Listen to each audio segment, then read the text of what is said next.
Welcome to the Merlin China Podcast, your one-stop shop for stories and insights on men's mental health, weight loss, living in China, travel, parenting as an expat, being a Canadian in China, and navigating combined culture living. In today's episode, we will take a trip back in time and revisit what has happened to me since I first came to China in 2012 and created my first blog post. It's been 12 years since I arrived in China and so much has happened. I came to China in June 2012 to be an English teacher. At the time, I had no plans and no idea what I wanted. I was in a rut, and this was my way of getting out of it. But teaching English taught me a lot of valuable lessons. I experienced so much, and I learned more than I can really express.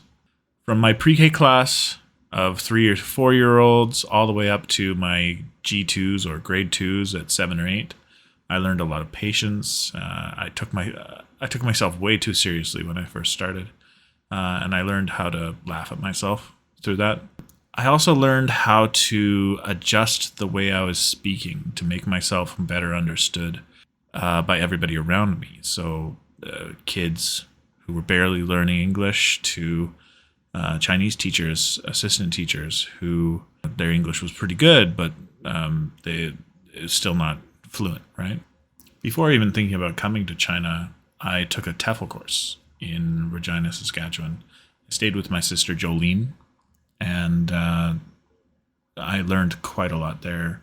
How to handle a classroom, how to make a lesson plan, all of that stuff. Everything I've completely forgotten about now. Through their job placement service, I was able to find job boards and a lot of different opportunities in China. Some on the coast, some in different cities, but I settled on Beijing because I felt like it was as the capital city, it was a culture center. I could experience some really interesting things.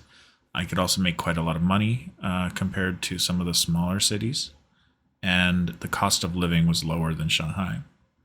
Initially, I had wanted to teach English in Japan, but cost of living and actually getting jobs is much more difficult in Japan comparatively at the time. So I had to make a video of myself teaching a class, and I chose to teach head, shoulders, knees, and toes in Japanese, which was kind of funny given that I was coming to China. And if anybody knows anything about China-Japan relations, not so good. But I was able to get into an actual interview. I did an interview over Skype. It was really kind of the first time I'd done a video call, actually. And I was very nervous. I changed my clothes 1,000 times. I checked myself in the mirror, all this stuff.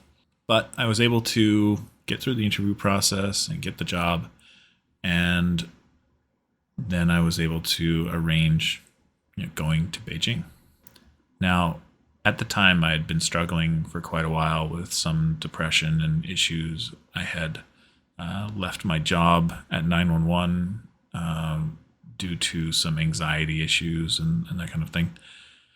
And I didn't have the money to be moving myself all the way to Beijing. But my mom was able to see this is what I needed. She was able to invest in me, help me to get a plane ticket to China. All of the things that have come since then are due to people helping me.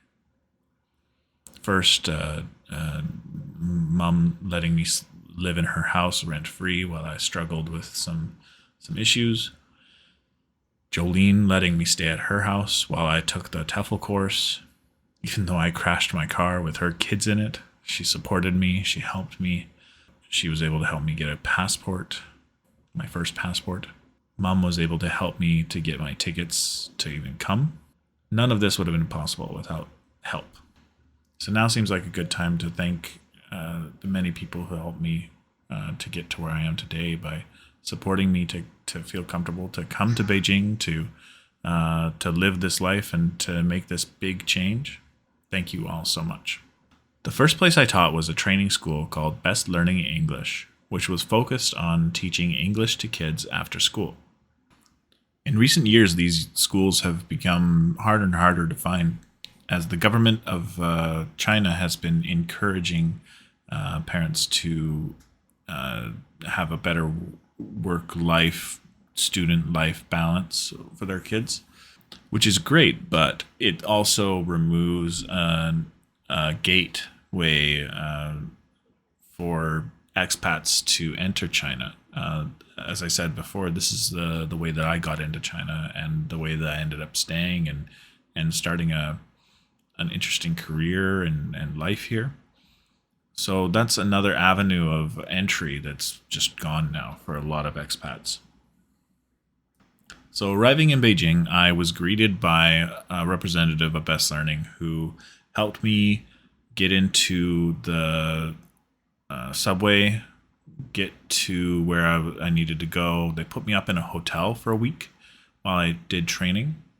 I got there a couple of days early, so she was able to help me to like set up my first bank account and that kind of stuff. I also took a trip down to the Forbidden City to do some sightseeing. This was my first time on the subway and exploring a city this large.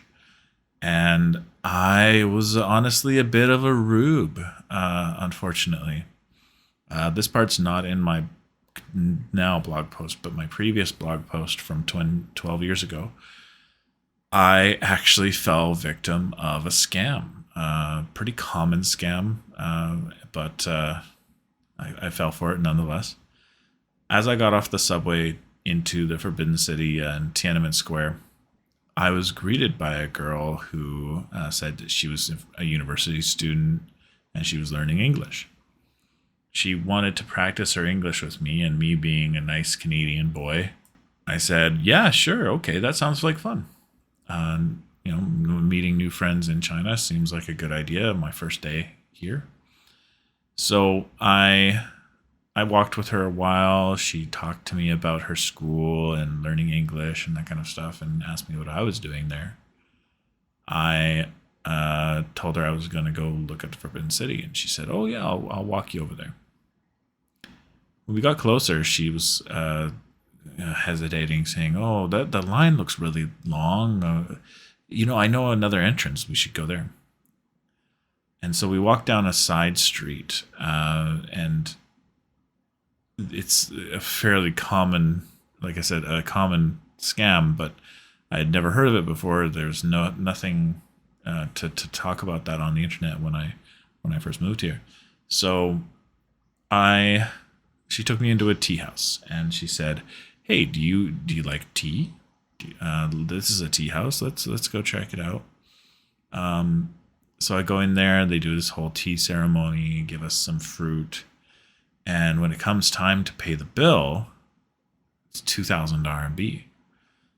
Oh, that's a lot of money for me at that time. I barely had 3,000 RMB in my bank account, and I had to borrow 10,000 RMB so that I could set up my apartment from my school. This was trouble for me. I was scared. I was afraid, I was going to get beaten up or somebody was going to call the cops or something like that. So I paid as much as I was able, which was 800 RMB or 1,000 RMB. I don't remember which. And I got the heck out of there. I walked around a little while and I just made it way back to my hotel with kind of a bad taste in my mouth. And I didn't actually end up seeing the Forbidden City for the first time until like 6 months later. Training after that went well. There was a few different interesting kind of people in my training group going to different centers around China, mostly in Beijing, but a couple were going to smaller centers in smaller cities. They had an interesting story to their lives. Some were what I would call kind of typical English teacher types, but I think most of them were dedicated and interested in really doing a good job. After my training was finished, I learned that I would be stationed at a center in a shopping mall called Soho Shangdu. It's a pretty centralized location right near Guomao, or the CBD of Chaoyang District in Beijing. And it's right in between a lot of things. So there's the Silk Road. It's a stop on the Silk Road. It's a famous tourist uh, bartering shopping mall. There's the place, Shimao Tianjie. It's a giant television screen hung up in the air. I think the only bigger ones are like the one at Las Vegas and that kind of thing. There's Parkview Green or Fangzadi, and a few other interesting things. So it was a great location to start my first couple of years in Beijing. I found an apartment after a lot of searching, getting stuck in a rainstorm and finding out that the pollution in Beijing actually washes off on you if you get caught in the rain. Turned my white shirt yellow, which was great. I was able to find my apartment in an area called Shuangjing. It used to be a fairly popular destination for foreigners or expats. There was quite a few English teachers and different types of foreigners living around that area at the time. I found a place that was being let out, sublet by three younger American English teachers, one of whom was going back home soon. The room I rented was no bigger than a closet or a pantry. It could barely fit the single bed that I was sleeping on, and it had no coverings for the windows. So I was woken up every morning to incredibly bright sunshine, waking up with the dawn, as it were. As things would have it, I was only in that apartment for about 6 months. Our landlord decided to try and raise our rent on us. In the meantime, one of the other roommates had left, and I took the big room, and we got a new roommate, Devin, and then, yeah. Long story short, we moved into another apartment, a 3-bedroom, fairly large place in Baihuan Jiayuan, in the same area, Shuangjing, but just to the side, a lot cheaper and much, much nicer, much bigger. And that was my home for a good year and a half while I did my teaching at Best Learning. One of the advantages of living in Shuangjing was that my commute to work was only about 30 minutes, including 10 minutes on the subway and 20 minutes walking. I walked a lot in those days. I should probably start doing that again. Coming from rural Saskatchewan or even Kelowna in Canada, I had no experience with subways of any kind. I had been on the SkyTrain once in Vancouver, but nothing prepared me for the size and scope of the subway in Beijing. When I first came to Beijing, there was 13 lines, including hundreds of miles of subway. There were lines above ground, below ground, connecting different parts of the city.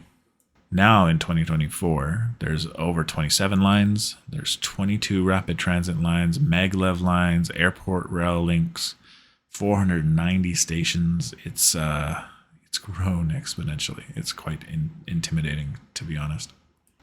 I made a bunch of blog posts at this time about my experiences teaching, and when I look back at them, I feel a little bit cringe. Like it's not a comfortable feeling because I come off, I feel a little bit arrogant, a little bit full of myself, a little bit of white savior complex, I guess.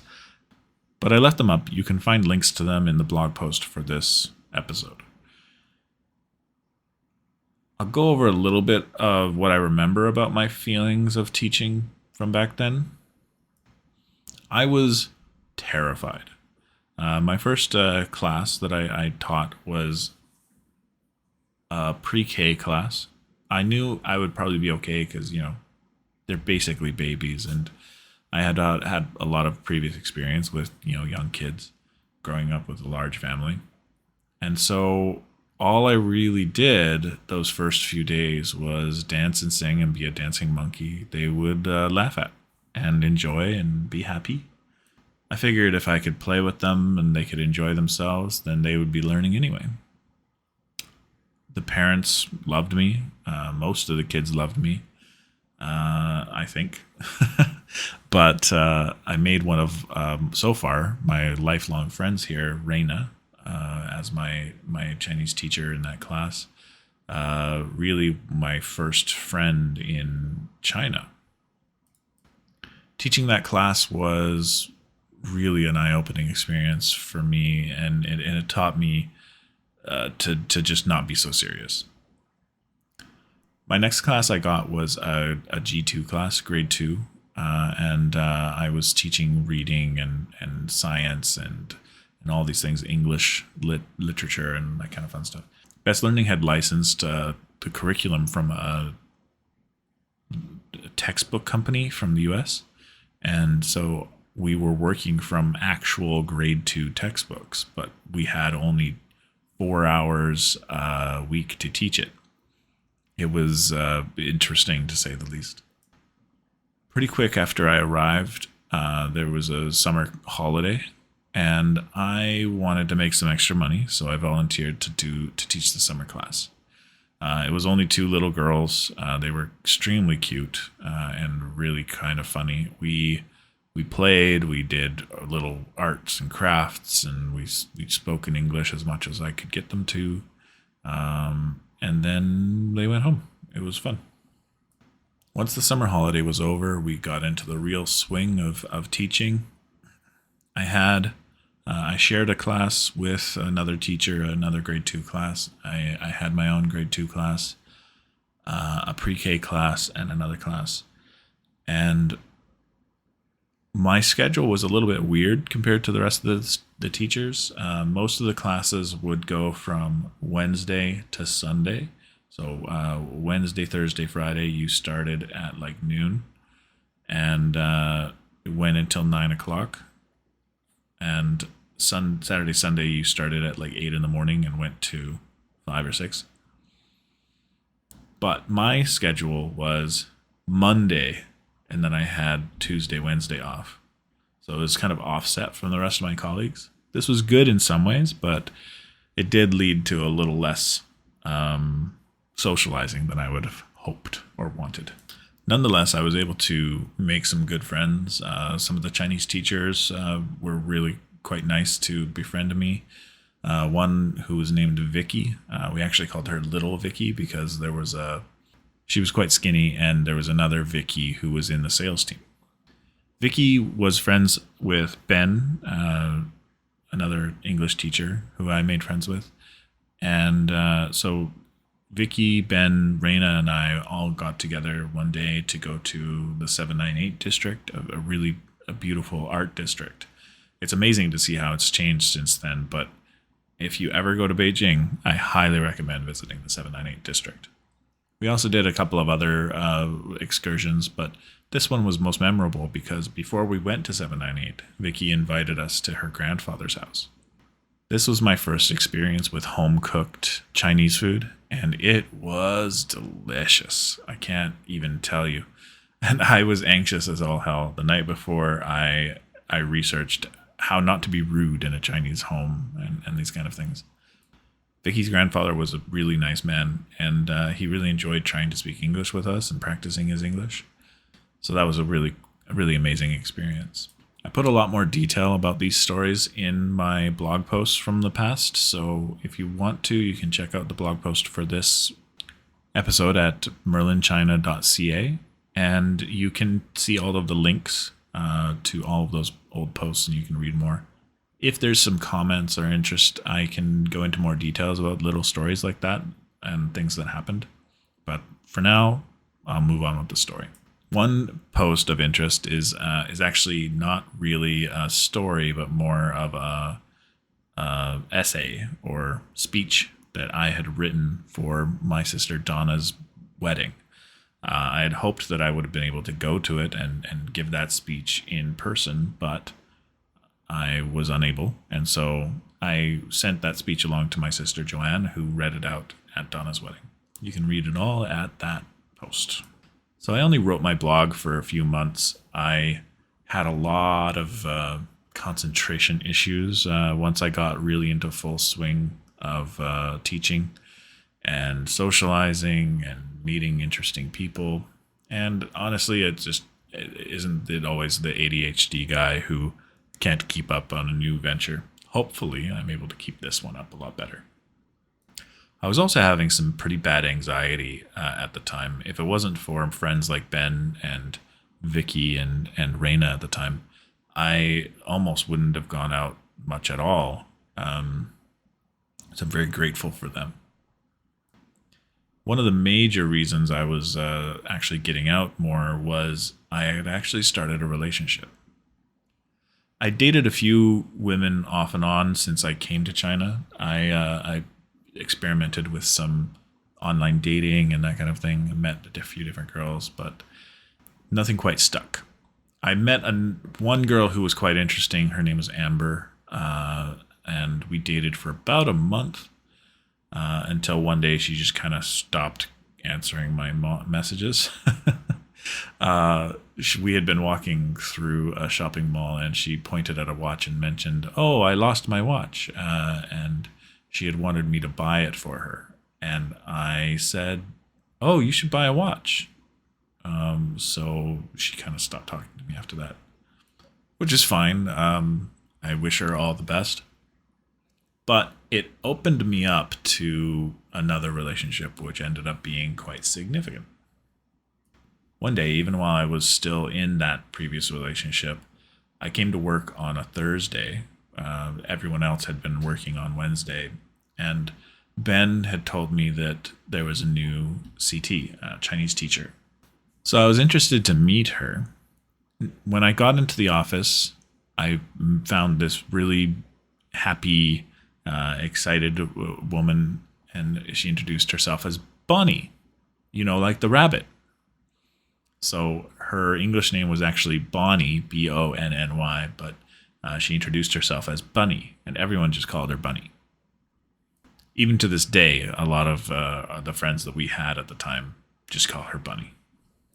She was confident, she was exciting, she was interesting. We became friends. She came and saw some of my classes. We went out for lunch as a group, with the other colleagues. And we became friends on QQ, which is a Chinese messenger app, like a MSN Messenger kind of thing. It was very, very popular before WeChat became the number one. We would chat all the time, even when we weren't at work, and talk about different things. But none of this really led into anything because there's this kind of stereotype, right? The foreigner comes and dates the Chinese girl and then takes off and leaves. And I didn't want to do that. I wanted, because she seemed like a very genuine and wonderful person, and I wanted to take my time and form a good relationship, hopefully. So Best Learning had a company-wide team building event. Took every teacher from every center in Beijing and took them to Taoyuan Immortals Valley. It's this beautiful, amazing place that you can find just north of Beijing in the Miyun district. It's in the mountains. It's got these beautiful valleys and carvings into the stones. It's quite amazing. The team building was go there and climb this mountain, which was quite interesting. And we formed our little group of people who were friends, and we knew each other. And we kind of joined other groups as we went. Eventually, Raina and Vicky, who I had been walking with, kind of stopped. They were tired. And so I ended up walking further with Bonnie and some other friends we met along the way. We got up pretty close to the summit, but we had to turn around or else we were going to miss dinner. You can find pictures of this in the blog post for this podcast episode. and it's iconic for me and my relationship with Bonnie because this is the first time we really connected in kind of a romantic way.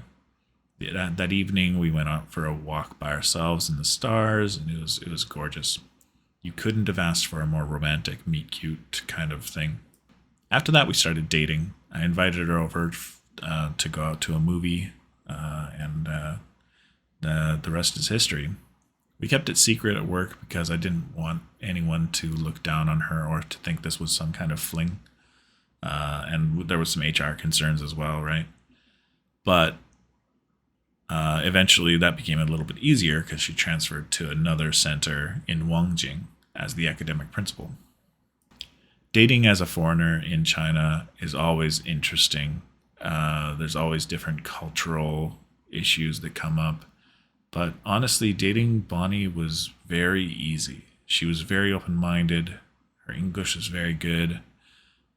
She did her best to be accommodating to my ideas, and she tried to be assertive with her ideas and teach me things about Chinese culture, but also kind of understanding they weren't my culture, so I wasn't gonna always do things in that way.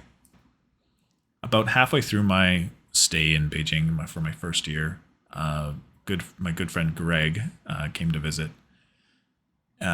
He was supposed to come with me to Renxiu to meet Bonnie's family, be kind of a buffer for me and that experience. But his plane was delayed, unfortunately, and so I ended up going to meet Bonnie's family by myself, which was an experience, let me tell you. At the time, Bonnie's parents were staying with Bonnie's grandma in a restaurant that her aunt owned. They were in a part of the restaurant that was kind of attached, but it was a living quarters. So there was places for the waitresses and waiters to live in a courtyard just to the back of the restaurant. And so Bonnie's mom and dad were taking care of grandma, and Bonnie and I just kind of hung around. Her family taught me mahjong. I don't really know how to play it well anymore, but it was a very interesting experience playing that with her aunt. And I think I made a pretty good impression. They invited me back, and I ended up marrying their daughter, so I guess I did pretty well. That first Spring Festival was absolutely extraordinary. I stayed at Bonnie's family's restaurant for a couple of days, the first couple of days of the Spring Festival. So the fireworks and all that stuff from the first day was it was an experience. It wasn't as crazy as it has been in Beijing, but it was definitely an experience. Think Fallujah. I got back to Beijing in time for Greg's arrival, and I was able to bring him back to my place and get him set up. Unfortunately, the only place we had for him to sleep was a fold-out sofa, which was incredibly hard. I don't think he enjoyed sleeping on that at all. But Reina was able to take us out to some temple fairs. We were able to go out with some of my friends and get dinner and experience Beijing. I think Greg really enjoyed his time. Bonnie had stayed back behind with her family for a couple of extra days, and she came back and took us to the Great Wall and a few other things. Greg and I climbed the Great Wall, which was an absolutely joyful experience, which I had an asthma attack and almost died. But it was a lot of fun. We got little medals that said, "We are heroes of China." Generally, we just had a blast. After the holiday, Greg went home and things went back to normal. And really, the next thing I knew, it was time for me to go back to Canada for a while. My first year had finished, and I really was trying to get Bonnie to come with me back home to Canada to meet my family because I was starting to feel pretty serious about this girl. Unfortunately, we couldn't secure a visa for her, and so I ended up going back to Canada by myself. It was really wonderful to see Greg again, to see my family, to get back into Canadian life a little bit. But without her there, it just kind of felt like something was missing. I had planned all of these things to show her the beauty of Canada and Kelowna and Vancouver, and going all the way to Creston in the Kootenays, and showing her the beauty of Canada and making her really love the country the way I do. Unfortunately, that wasn't the case, and I just kind of couldn't focus on visiting with my family and being there. And so I spent a lot of time trying to chat with Bonnie, even though with the time difference, it was always way too late for her. So while I was in Canada, I went and I bought a ring. On my way home, I learned some Chinese sentences to ask someone to marry you. I contacted my friend Devin, my roommate, and asked her to bring Bonnie to meet me at the airport and bring her camera so that she could record me asking Bonnie to marry me. You can find in the blog post for this episode a video of me asking Bonnie to marry me, and it's the video that Devin shot. It's very, very beautiful. Luckily, Bonnie said yes, and we started planning our wedding. Almost immediately, it was just a couple of weeks later, we went to Bonnie's hometown, Changchun, and we got our marriage license. This is a normal thing for Chinese marriages. Because China is a secular country, a wedding isn't really considered essential for the marriage to actually happen. You just kind of sign some papers and you're done. So we officially got married on August 19th, 2013. But we started planning our wedding as well. Interestingly, around this time, Bonnie actually transferred back to the same center I was working at and became my boss as the academic principal for that center.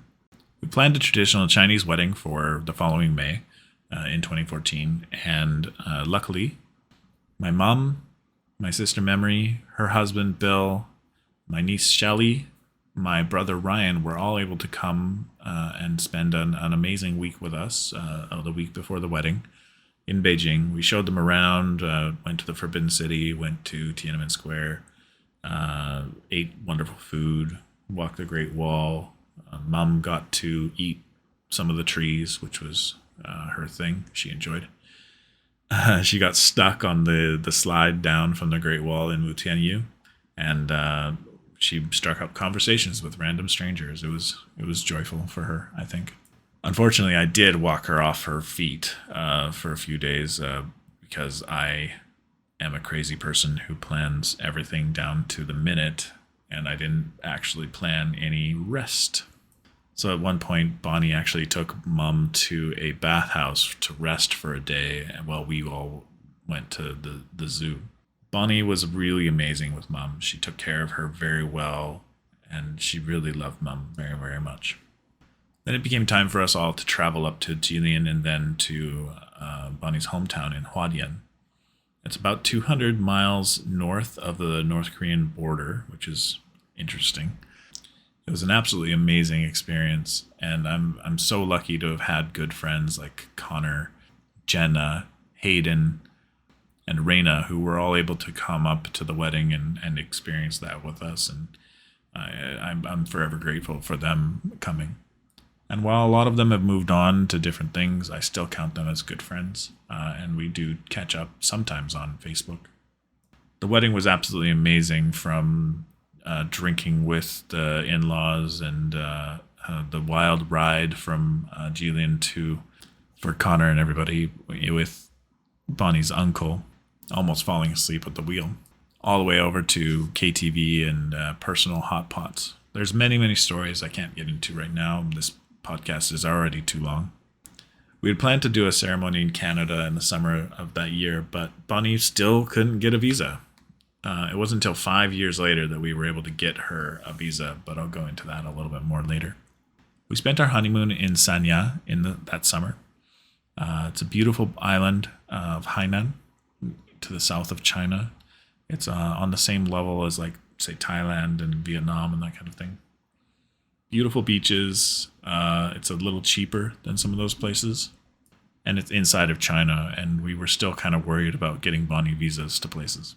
While we were there, we went to a very large temple complex there, and we made some prayers and wishes for an amazing son in the future who would be handsome, intelligent, kind, and joyous.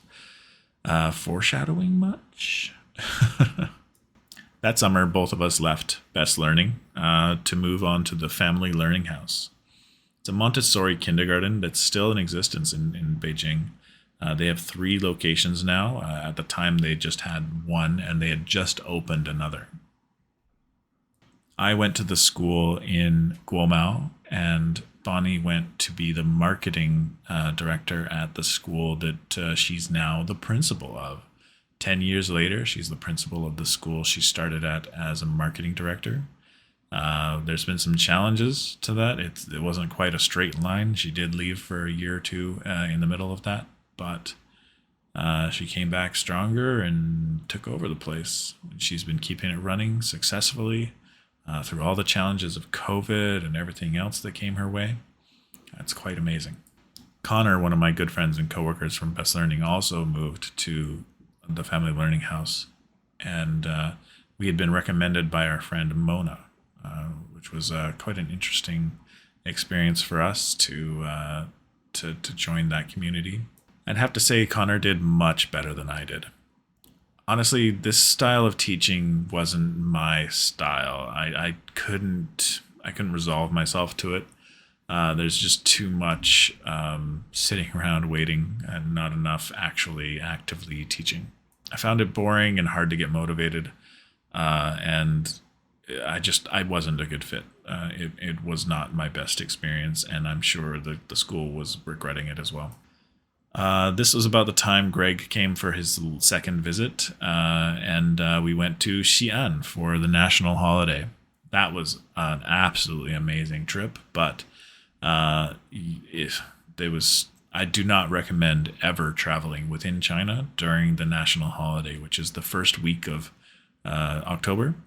It is insane. Literally billions of people traveling across the country because they all have that week off, and they're just everywhere. There's a Chinese phrase, "ren shan, ren hai," and it basically just means people mountain, people sea, where all you can see in your vision is people. And that's what we saw. We went to the Terracotta Warriors. We went to the old city wall in Xi'an, and all we saw were people everywhere. Soon after that, Greg left, and I returned to work.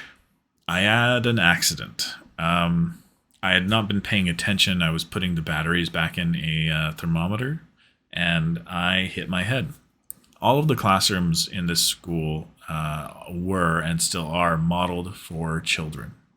They're all of the chairs, all of the tables, all of the desks, the shelves, all modeled for the height and comfort of a child, which was fine. But also the doors to the classrooms in this school were modeled for the height of a child. So I literally had to bend in half to come in and out of that classroom. I hadn't been paying attention, and I hit my head quite hard to the point where I blacked out, and I don't remember actually landing on the ground. I was very uncomfortable for a while, and then I started having horrible headaches. For a while, no one could really explain to me why I was having these headaches, but it actually put me out of commission with medical leave for a few months. I tried everything I could to get away from these migraines, but nothing really worked.